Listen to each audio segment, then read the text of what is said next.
Hey everybody, Dr. Dave Marquis here with a brief message on a really important micronutrient, which by definition might not actually be classified as a micronutrient any longer, and yet it still is.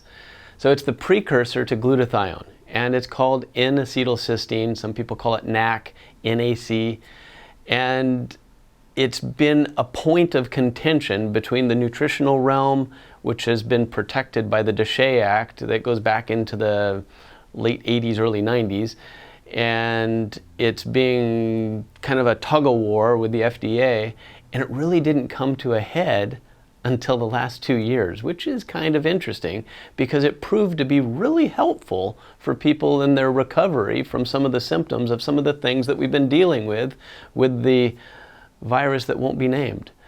So when somebody has an upper respiratory infection or they've had an overdose of Tylenol, NAC has been something that has been used for a long time, like 60 years. And it's something that reduces inflammation in the airways, and it actually saves your liver from any damage from overdose of some of the drugs that an individual might ingest, like Tylenol. And so it's been used very safely for a long time. And it also, as I mentioned, happens to be the precursor to our best anti-inflammatory friend, glutathione. So if you could have a little bit of N-Acetylcysteine coming into the system, you have a high probability of reducing airway inflammation, breathing better, getting more oxygen to the body, not a low value item.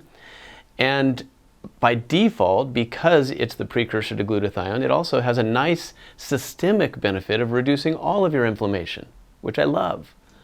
So N-Acetylcysteine is a valuable tool. You don't need a ton of it. It comes in usually in about 500 milligram increments.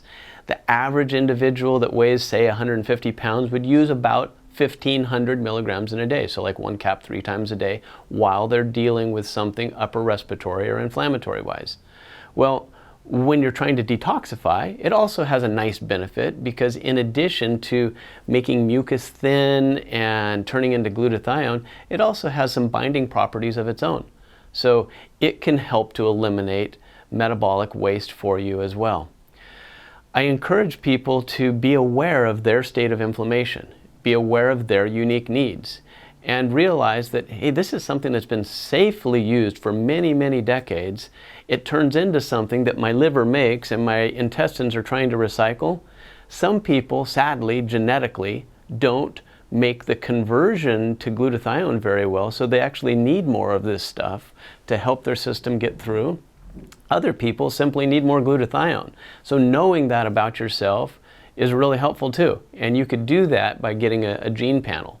Now that's a whole nother talk that I've given in previous videos, but just recognize that there's different metabolic steps that are unique to each of us, and both of those micronutrients have a value both independently and cohesively working together. Hope that tidbit was useful. Take this information for what it's worth for you, learn about yourself, and find ways that you can reduce your inflammation. This might just be one of them. Have a great day.